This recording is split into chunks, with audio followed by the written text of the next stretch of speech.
welcome everybody. Good morning and good afternoon and good evening to everybody.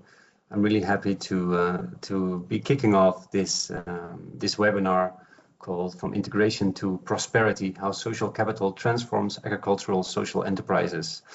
My name is Leonard Woltering. I've been working on scaling of innovations in the agricultural sector for 8 years now, and now I'm with the Alliance of Biodiversity and SEAT working on digital innovation and trying to scale them, obviously. Before we head into the webinar itself, I would like to make a short announcement, and that is that myself and my fellow chairs of the Agricultural Working Group, Julie Howard, Mark Huizinga, Frank Place, and Maria Boa, are stepping back to make place for a new group of chairs. We've always joking that, you know, as a working group, we had so many kind of like leaders that we were not sitting on chairs. There was not one chair, but it was more like a bench. And we're going now one bench back and handing it over to new people. So I hereby would like to thank the old bench for all the work that we did in organizing webinars, bringing people together around the topic of scaling in agriculture and rural development.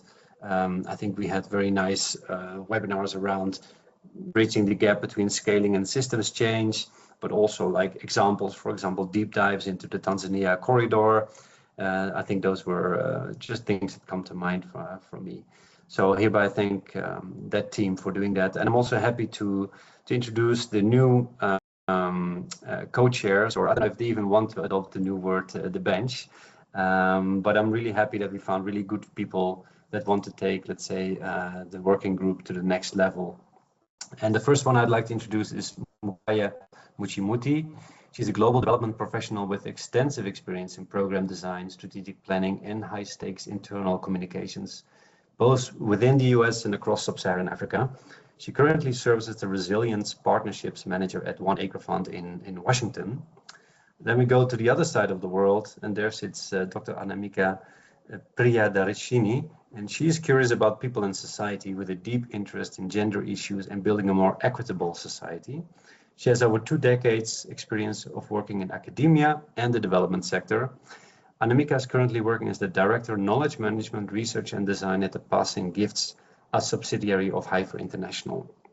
I will soon hand over to her before I introduce Dr. Esther Quijoro. She's a researcher and scaling specialist with over a decade of experience in gender, agriculture, climate resilience, and rural development. She works with CJR's Scaling for Impact Science program on the science and practice of scaling, where she supports innovation teams to move from pilots to sustained impact through evidence-informed scaling frameworks. Her work focuses on closing the scaling gap by aligning ambition, capacity, and demand to enable agri-food system innovations meaningful change. She represents the CJR, Scaling for Impact Science program, and the Scaling Coalition on the Scaling Community of Practice.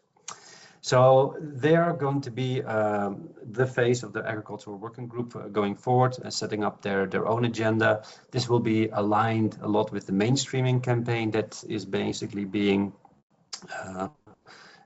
fed by the Scaling Community of Practice, where people have spent 2 years assessing how organizations are doing mainstreaming of scaling, and those lessons are now being basically broadened to the global scale. So it's a more of a advocacy role as well. So I'm really excited about this, and I wish the new team all the best in their future endeavors. And this is the first webinar that they are actually taking over. So hereby I'd like to hand over to Dr. Anamika. Thank you so much. Thank you, Leonard. Thank you so much. It was a very warm welcoming and an introduction. So we at the Scaling Community of Practices Working Group on Agriculture and Rural Development, as Leonard just now introduced, that we are going to lead it, and I am one of them. We are delighted to welcome you all to the SCOP webinar, Social Enterprise in Agriculture. And the title of today's session is From Integration to Prosperity: How Social Capital Transforms Agricultural Social Enterprises. Before we begin, I would like to share a brief overview of today's webinar and why we thought of considering this as a crucial issue for us. So we see this webinar as a part of our ongoing exploration of scaling pathway for inclusive and resilient agriculture system. Social enterprises brings a blend of social capital and business acumen, and these enterprises are emerging as powerful space for addressing scaling challenges in agriculture, especially when it comes to smallholder farmers, even within the smallholder farmers, especially when it comes to youth and women. Through innovative models financing logistics, digital tools, and climate smart technologies, these enterprises can strengthen farmers' organizations, expand public partnership, deepen social capital, and support more inclusive governance and fairer market access. Their impact, however, is shaped by the institutional ecosystems in which they operate, including cooperatives, farmer producer organizations, local governing bodies, and broader agrarian market structures. And we believe this webinar will help us in understanding how these institutions can help in creating an enabling environment for us, for us in the working interested in the agriculture social enterprises. As a working group on agriculture and rural development, we are looking at what it really takes to achieve impact at scale in farming and rural livelihoods. By focusing on social enterprises, this webinar intends to explore how institutional arrangements and social capital shape real pathways to scale. We will also reflect on how inclusive business models can expand opportunities for marginalized groups and how better measurement and learning can support scalability across contexts. Finally, we will explore how convergence across sectors, stronger partnerships, and local governance can help in sustaining the impact. Through this conversation, we hope to generate practical insights for more prosperous, equitable, and climate resilient agrarian futures. The key objective of today's webinar is to discuss and understand what enables agricultural social enterprises to deliver and sustain impact at meaningful scale. And this is where we realize that social capital plays a very important role. We also intend to learn from experiences of various social enterprise models, be it a failure, be it a success, whatever it is. And we want to understand these models and want to situate practice within relevant scholarship on institutions, social capital, and inclusive business and agrarian context. We see this webinar as an initiation of discussion and believe that it will help us in identifying practical pathways for enabling social enterprises to achieve and sustain outcomes on a scale. Now, we are really delighted to have our two speakers today, two wonderful speakers. And it gives me immense pleasure to introduce our first speaker, Michelle Kagari. I hope I pronounced it correctly. Michelle is the Senior Global Director for Government Relations and Policy at One Acre Fund, where she leverages over 20 years of experience in human rights and international development to advocate for farmer prosperity. A trained lawyer with 15 years in the human rights space, Michelle works to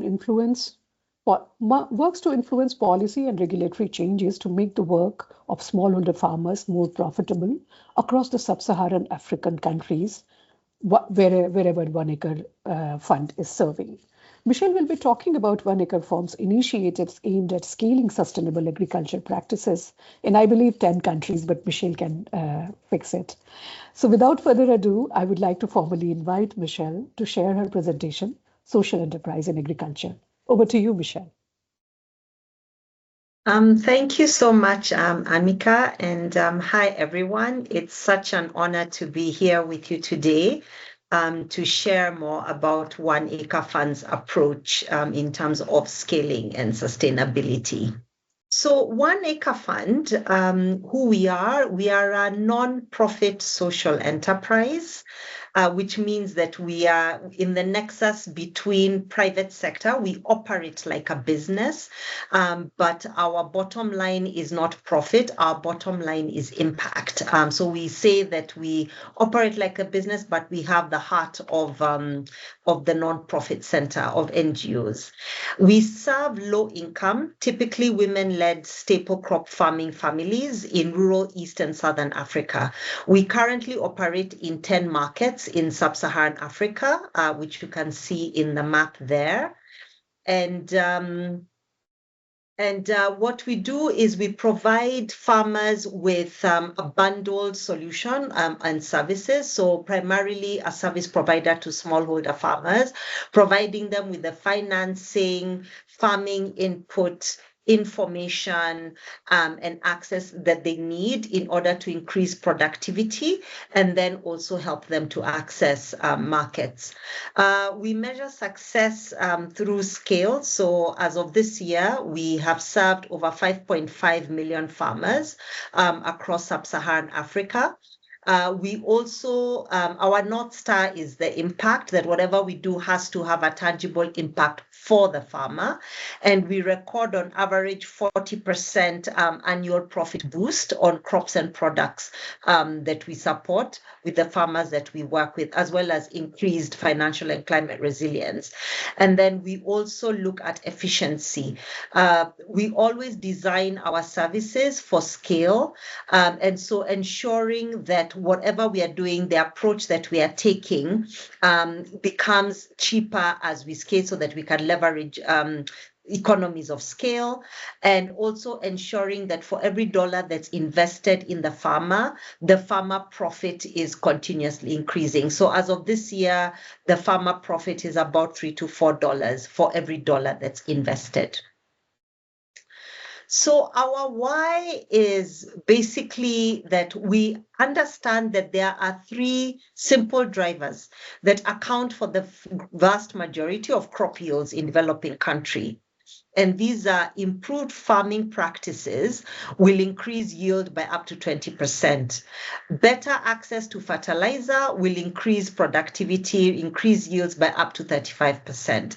And improved seed, again, increases productivity by 35%. And so our model is designed specifically to address these drivers for increased productivity. And so for productivity, we provide farming inputs and financing so that they can get quality seeds and they can be able to get the inputs that they need at the time that they need them so that they can plant. And then also we provide them the information so that they can really practice good agronomic practices, make sure that they are maintaining healthy soils to increase productivity. And then we also support them to adapt to the shocks that come with farming. I think in all our areas of operation, there's a lot of uncertainty in climate, and this has a direct impact on smallholder farmers. And so helping them to adapt to these to protect their land and their livelihoods. And then lastly, also by strengthening markets. So being able to connect farmers to fair and reliable markets so that they can get a good price for their produce and that they can be able to continue to be on that pathway towards more prosperity. And so our model in this next slide really just explains the complete bundle. So the financing, we provide asset-based credit with flexible repayment plans and without collateral to smallholder farmers. We also provide insurance that helps to build that resilience. And then distribution, we provide last mile delivery to farmers at the time that they need it, so before the rains start. We also include life-improving technologies such as PICS bags, solar lights. Actually, the solar lights are very popular with farmers, agroforestry, bundles to improve like the health of so adoption of like horticulture, so nutritious foods.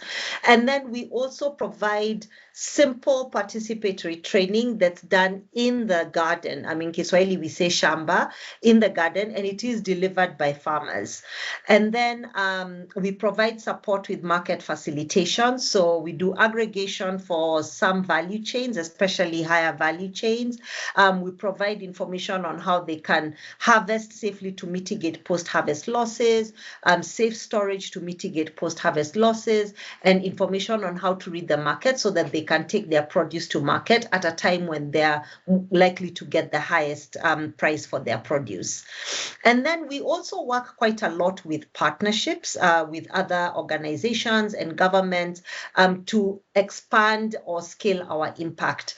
And so our partnerships are in the area of agroforestry, in areas of rural retail, where we work with rural retail providers, government extensions. We work quite closely with governments in a lot of our markets, and then also partnering to enable commercialization of high value chains. And so the next slide just shows how this all works in a snapshot. And so about 3 to 4 months before the long rains, we will be enrolling farmers. And the gentleman you see there is one of our field agents who are their extension, agricultural extension officers, basically, who will be working with farmers, enrolling them. They will order the inputs they need. They will indicate whether they need credit, whether they need these inputs on credit. And then we use that information to purchase the inputs. And here we really leverage economies of scale because we are serving so many farmers. We are able to use that to then get the best price possible. So like, for example, in a number of our markets, and I'll speak to Kenya, for example, we are the biggest customer of seeds, for example, from the seed providers.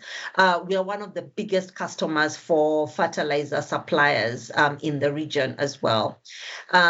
We then we've got quite a complex logistics operation, which includes making sure that the inputs get into the countries on time. So dealing with input exports, then the logistics to get to the warehouse, storage, inventory, managing our inventory, all of that, bagging, rebagging, and then delivery to the last mile. And all of this is done before the rains. And so actually, right now, as I speak, this is our peak operational time because in most of our markets, the long rains will be starting at the beginning of 2026.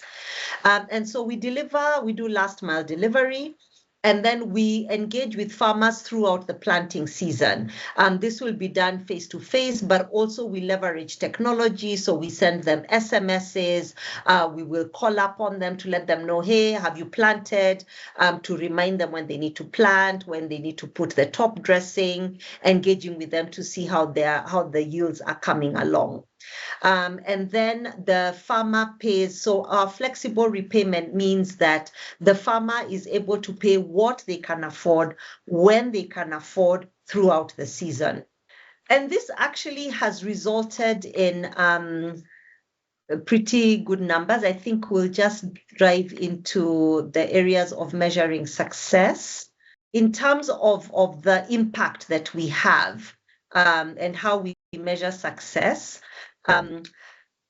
You can see here that one of the ways that we measure success is through impact. And impact, we measure it in 2 different ways. So one is productivity and the other one is resilience. And I'll go into resilience.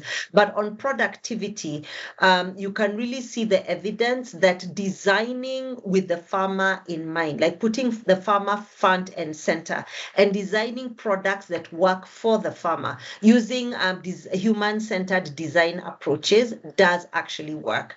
Because the productivity of our farmers go up. The repayment that they are able to do has been over 90% from the time we started. One Acre Fund has been in operation since 2007. And from that time until now, our repayment has never fallen below 90%. It averages between 94 and 98% in all our markets. And then you can see that the bundled approach results in increased productivity for the farmer. On average, their yields increase by 30 to 40%.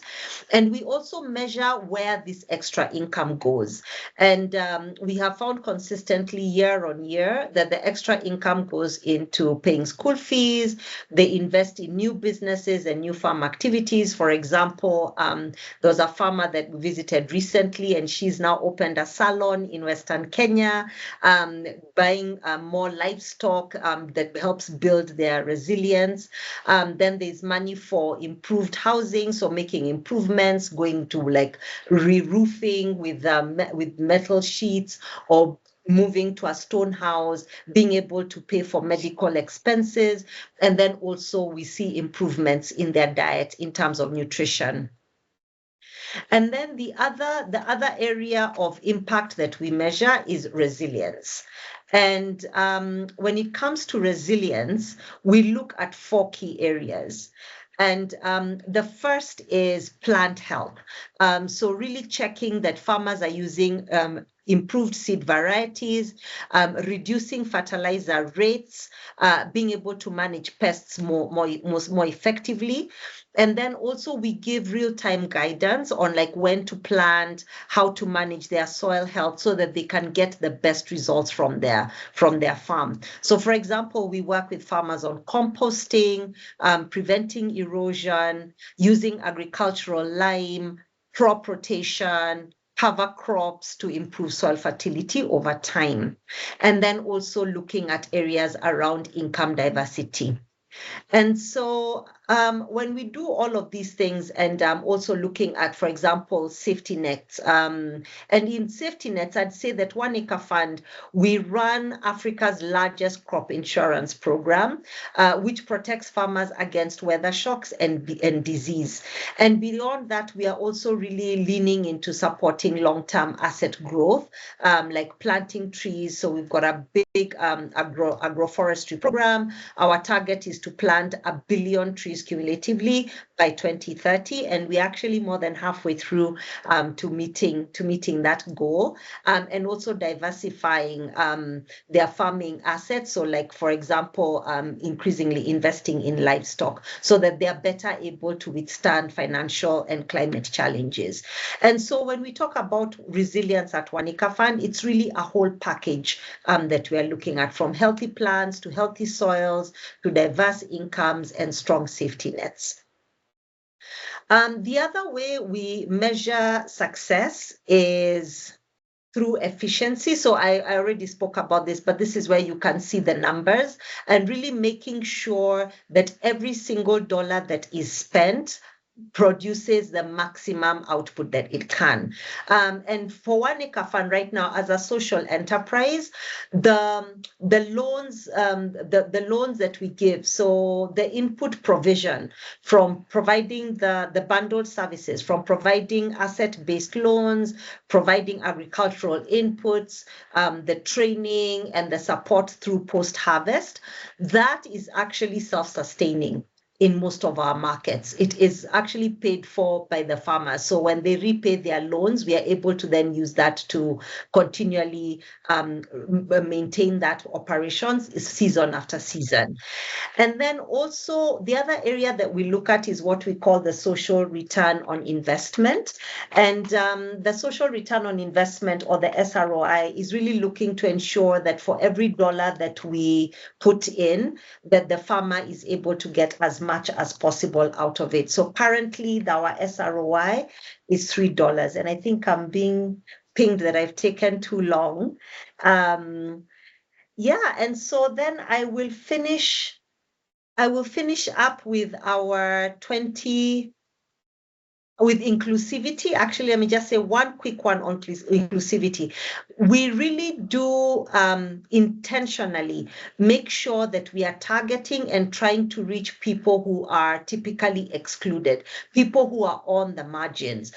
So people who are not able to access financing, people who may not have like a lot of assets and things like that. And so because of that, we find that within One Acre Fund in our program, we do serve quite a lot of women farmers. And we do, because of our financial services, which fixed credit terms, asset-based, flexible repayment, and no requirement of a credit history really does make a difference and shows that the bottom billion is creditworthy. And so our 2030 vision, we know that big harvests alone are not enough. So we are really leaning into driving, ensuring that we have healthy families who are cultivating rich soils and who are resilient to the changes and the shocks that we have in climate. And our 2030 goal is to deliver $1 billion of impact to 10 million farmers. And like I said, to plant 1 billion trees along the way. Thank you so much. Thank you so much, Michelle. Thank you so much. It was indeed a pleasure to hear the journey of One Acre Fund in Sub-Saharan Africa. And it was very clear that everything was well thought through, and you try to ensure that all crucial factors are addressed, ranging from access to information, insurance, and safe access to safe storage facilities, and partnerships to ensure expanding and scaling. And then this careful planning to ensure that inclusivity and strengthening social capital. So it was really, really commendable. Thank you again, and wishing you the best to approach your organizational vision. We all are with you. Now, I would like to welcome and introduce our second speaker, Jessica Sanchez. Jessica is a development professional with experience in managing and implementing international cooperation projects in the areas of local economic development, public policy, women's rights and advocacy, and prevention of gender-based violence. Her undergraduate and graduate thesis evaluate the importance of women's citizen participation in Western Honduras.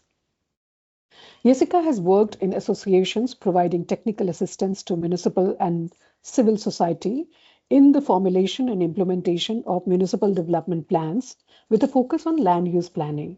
Jessica has a master's degree in rural development and has been a university professor of municipal legislation. She is currently a social capital and training technician in Heber Honduras competitive and sustainable coffee and cacao project. Today, Jessica will be speaking how social capital transforms agricultural social enterprises and enables them to prosper in a sustainable and scalable manner. We now invite Jessica to formally to share her insight. Over to you, Jessica. Good morning, good afternoon, good evening. It is an honor for me to be in this space and to be able to share with you and exchange knowledge about the role of social capital in the transformation of agricultural social enterprises. Well, we will start by defining social capital, and I will quote a definition from the World Bank, which states that social capital refers to the institutions, attitudes, and values that govern interactions among people and contribute to social and economic development. In other words, social capital can be seen as the glue that creates unity among the institutions that converge in a society. Social capital, as such, for Heifer International, is based on 4 levels: at the individual level, at the family level, organization, and institution. In these 4 levels, we have different types of interventions at the individual level. There's a significant demand for personal development training. At the level of families, the strengthening of capabilities for self-management, and along with that, the strengthening of community bonds.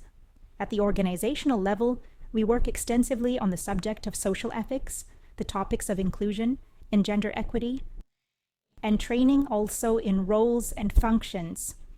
And at the institutional level, much work is done on strategies that promote the advocacy for the generation of public policies that create greater social cohesion and, for that reason, also contribute to sustainable development.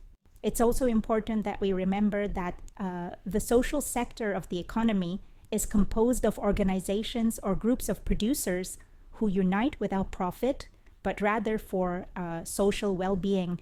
And in this case, the most common organizations we work with are cooperatives, producer associations, rural banks, and peasant reactive enterprises.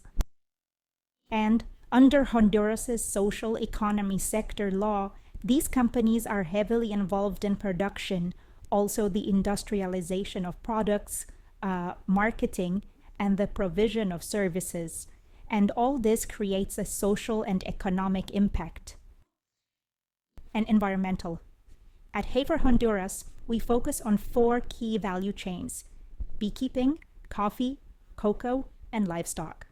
And among the organizations in the social sector of the economy that we work with the most, definitely, are cooperatives and savings and credit unions. In Honduras, the most legitimate and widely recognized entities holding the strongest position are the cooperatives. There's if you look at this, you can visualize this. It's a census that was carried out in 2023, where, for this particular year, there were found to be 1,337 primary cooperatives, which are specifically formed by natural persons. We also had 9 cooperatives or second-tier organizations, which are formed by first-tier cooperatives. We have an organization that is formed by the Union of the Second-Tier Cooperatives, which in Honduras is called the Honduran Confederation of Cooperatives. And we have 2 auxiliary bodies, which in this case are the National Commission of the Cooperative Youth and also the National Commission of Cooperative Women. This brings the total to 1,349 organizations operating as cooperatives in Honduras. Also, as you can see, regarding the distribution of cooperatives by type, in Honduras, savings and credit cooperatives, coffee cooperatives, and agricultural cooperatives lead. A little more about cooperatives in Honduras. For the results generated in this study, in the role of board presidents, men led with 77% versus women with 23%. For women, it's quite a process to aspire to or hold a leadership position within these organizations, whether as managers or board chairs. And something else that stands out is that regarding membership, women are definitely the ones who join cooperatives the most. We have 61% versus 39%. And that is also because cooperatives have been pioneers in terms of inclusion, gender equality, and credit opportunities for women. And they are leading in that case in terms of membership levels. But, when defining agricultural social enterprises and social capital, what is our role, or what is the role of social capital within these enterprises? We have 5 main areas where we can say we focus our work, but actually it's like an umbrella. At Hafer Honduras, we have a motto: social capital is all of us. And starting there, from social capital, a lot of work goes into training and developing these companies. We also have promoter programs, which are led by agricultural field schools. Curricula are designed based on the needs of each organization. It's heavily supported by access to credit or with the development of responsible finances or responsible management. In this area, a lot of social cohesion is also created with public-private companies to generate initiatives that benefit social enterprises and strengthen community ties. A great deal of work is dedicated to strengthening governance processes and the development of public plans and policies. In that case, we train organizations, agricultural social enterprises, so that their board of directors, the assembly, their committees are aware of their roles and functions and can generate good governance. This means we have people aware of their roles and functions, and therefore we also ensure their sustainability. In Honduras, and I believe truly that throughout the entire world, given the history that we women have, it is a significant challenge to be a woman. And it becomes an even greater challenge if we happen to be rural women. And in this particular case, our projects are very much focused on working with women who live in these regions of the country in the rural areas. And by the close of fiscal year 2025, in the beekeeping value chain, we had 35% of women in leadership positions and 30% of women in livestock in leadership positions, and in coffee and cocoa, 27.45%. We might look at these figures and think they are low or that it's very little, but for us, it's truly a gain. Because every woman who empowers herself and decides to become a leader in her community, and to participate in these important decision-making spaces is a powerful example of perseverance. And these are the figures that we proudly celebrate. These are figures that we are also working on so that women can become more empowered every day and be a part of the decision-making process within social enterprises. We have specific actions through which we promote social capital, and in this case, we will be talking specifically about experiences we have this year, 2025, at Haifa, Honduras. These are also actions that are carried out on an ongoing basis, but we want to highlight a few. One is the technical assistance and advice for the company creation process, legalization, and updating of their memberships. We also have the Recover Project, which is our flagship livestock program. An ECA with a gender focus has been established, a field school with a gender perspective, where the main objective is to promote female empowerment. And also the Coffee and Cocoa Project. We are supporting the Branded Coffee Producers Association, which is currently being established and is in the process of legalization, comprising 68 individuals. Of those 68 people, 32 are women. And we accompany them, also articulating efforts with the government, with the entities that regulate these permits, so that the process can be more agile. We also held our first Congress for Women in Sustainable Food Systems. About 140 participated from the 4 value chains. In these spaces, as social capital, we promote women's continued empowerment and their awareness of their role in society. It also relies on the creation of savings and credit unions. In this case, we have a Solidarity Vision Savings and Credit Union that is lending at an annual rate of 10% for women entrepreneurs. As we are all aware, at least here in Honduras, the interest rates can go up to 21% annually. Therefore, for the purpose of, for a young person or a woman, it's very difficult to access due to salary differences. Many also work specifically in the care economy, and not being able to prove how they'll pay off their credit, many companies close that opportunity to them. So with these savings and credit unions aware of this, more opportunity is given to these women producers. And we, in social capital, we act as intermediaries to be able to support these women. We also hold leadership schools. In August, 11 coffee producers graduated. And in addition to this, we also work extensively on training within positive communities. Social cohesion is also greatly promoted through the chain pass committees, where people are strengthened and a community awareness is created. The values and foundations of Hafer International are strongly promoted, where solidarity and the sharing of resources are truly the heart of these actions. We engage extensively in various dialogue spaces to generate political influence, such as the gender committees within the coffee sector and the National Livestock Platform. There is also significant training provided for youth committees and gender committees. This area is reinforced because they are the primary promoters of women's and youth's participation within social enterprises. And within social capital, we work with 3 training modules: business, operations, technical skills, and systemic leadership. Not individual leadership, but systemic leadership, where everyone can perform, support each other, and showcase their best abilities. What impact do these actions have on agricultural social enterprises? They have a direct impact, specifically in the realm of governance, generating greater democratic participation, empowerment, and improved decision-making processes. Transparency, trust, compliance with standards, and greater resilience. Also, it creates an economic, social, and environmental impact.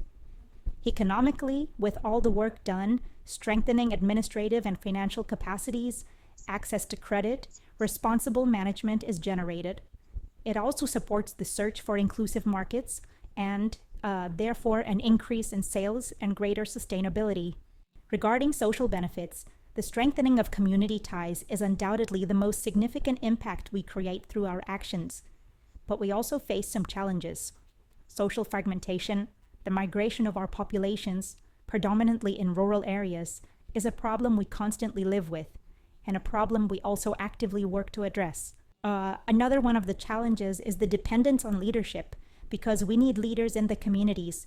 We need empowered people who are coordinating these efforts, because we no longer, social capital, we no longer, we don't work by imposing methodologies. Instead, the needs emerge or are reflected by the population itself. And it's them who are the protagonists of that change. We also have productive economic sustainability, women and youth participation, and greater governance.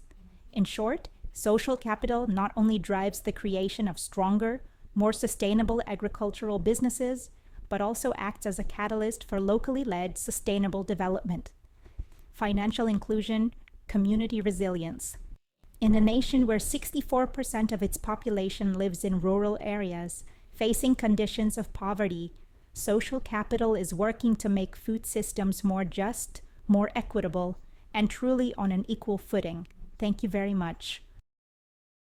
Thank you. Thank you so much, Jessica, for highlighting how Heifer Honduras is focusing on building social capital to empower smallholder women farmers. Your reflections clearly on, especially on collective action, mutual support, and community leadership. And everything offers powerful lessons for creating durable and inclusive rural development.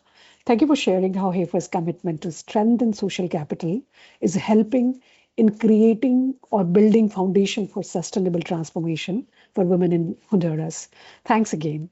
Now I would like to invite my colleague Muhai Muchimuti to moderate the question and answer session for this webinar.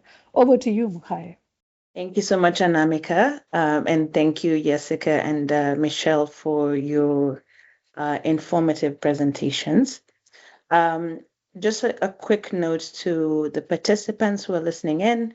This is your opportunity to share any questions that you have for the presenters, so please feel free to share them in the chat. As we wait for those questions to come in, maybe by way of warming up our two presenters, I have a two-in-one question. So just having listened to your presentations, about the operational model of One Acre Fund in Sub-Saharan Africa and the social capital framework, Jessica, that you're using for agricultural social enterprises in your context, I'm just curious to know more about what would be the one singular challenge that you think would be critical to resolve for even greater success in the work that you do already. Maybe let's start there, and then we'll go from there. So Jessica, if you'd like to go first, what is the current biggest challenge that you're tackling as an organization in your particular space? Lorena, hello. I believe the biggest challenge we're facing now with the organizations we work with is the loss of credibility and trust in communities. Perhaps achieving collectivity is very complicated. So to begin, it's a challenge for people to truly believe that by working together or by working united, they can generate significant changes, and that these changes can ultimately be of mutual benefit to everyone involved. So definitely the biggest challenge lies precisely in that, to seek out and then to form and strengthen a deep sense of belonging and a strong sense of collectivity within the community. We find many organizations where there's a lot of individualism, where the producer says, no, I can do this alone. I don't need to organize. I don't need to be in any cooperative, in any rural bank, because I already do it alone. I already sell alone. I produce alone. I know how to do it. And I find So pause, changing that mindset, that way of thinking, pause and making them understand, or rather helping them grasp, pause, that united they can achieve greater benefits. Pause, that's a significant challenge. It's a significant challenge from a technical perspective when we work in the field with the producers. And also the sustainability of these groups, not just that they form, but that they work together and are sustainable. Yeah, thank you for that, Jessica. Michelle, same question for you. What would be the one singular, if you could pick one, challenge that you think One Acre Fund needs to address or is addressing as a social enterprise in the agricultural space? Thanks, Muhai. Just to confirm, you're asking what the challenge is. I was in between toggling the interpretation. Yeah, no Okay. problem. Yeah, it was about the challenge. Yeah, I'd say the biggest challenge that I see for us and a lot of actors in this space is having an enabling operating environment. And I'll elucidate further. What the issues that are facing smallholder farmers today and what is required for farming impacts to be sustainably, for us to secure impact for the long term, requires a different way of working. Climate change is real. The shocks that we are facing are real. And when you look at the trends, especially in Sub-Saharan Africa, over the next 10 years, it's not looking really good for Sub-Saharan African farmers. And so we need to operate in a different way. And that means confronting the systemic gaps or the issues that we've got. And so, like One Acre Fund, some of the things that I have seen myself is that when you've got the fragmented systems, we've got a lot of people who are coming in with interventions, but then the interventions are not necessarily designed for scale. They are not sustainable. Governments will come in and want to do something and then push out other investors. So there's quite a lot of political interest, for example, in input subsidies. And in a number of our markets, you'll find that there are stakeholders, there are people who have invested significantly in building the input space. So you'll find that space then becomes quite crowded. And then other areas, like, for example, incentivizing and supporting farmers to transition to regenerative agriculture, for example, you'll find complete gaps in terms of policy, in terms of financing, in terms of everything. And so this fragmentation in the context of climate change is actually becoming quite urgent. The other big challenge that I see is access to patient capital. We've been very lucky at One Acre Fund with our track record that we are able, in some instances, to attract patient finance where we can innovate, we can try things out, see if they are working. Because in a number of our markets where we are designing with farmers to come up with new solutions, the ecosystem does not exist. So you'll try something, you don't know if it's going to work. You're trying something, there are no regulations, no policy, so you need to create those. The market doesn't exist, so you need to find ways to incentivize, to support for the growth of something, and that lag time before the market catches up. The systems, the structures, none of that will exist. And without patient capital, no one is going to be able to put in the investments to figure out innovations that will secure farming for the future. And so the things that I keep advocating for is one, policy making. All of us, we're in the development sector, governments, we all have one goal. We all support the outcome. I find that we are pretty aligned in what that outcome is. But then we need to go to the farm gate. So this thing of designing policies in boardrooms and in 5-star hotels, those policies do not survive their first touch with reality. So really going to the farm gate, creating space where smallholder farmers not only have a seat at the table, but actually do have decision rights, do have real influence in determining what interventions will be made with policymakers. We need investors, financiers to really provide that patient financing, not just finance the innovation or finance the result, but also finance that bridge, to wait for the markets and the systems to catch up. And then for us to, like Jessica said, that imperative for us to work together.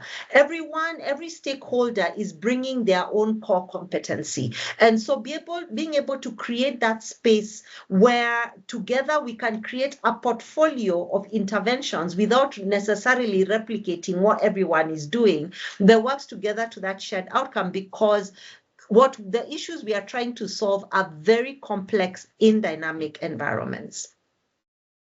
Yeah, thank you for that very comprehensive response, Michelle and Jessica. And Michelle, in your response, you kind of preempted my follow-up question by talking about how you could leverage the elements that Jessica was discussing in terms of coming together.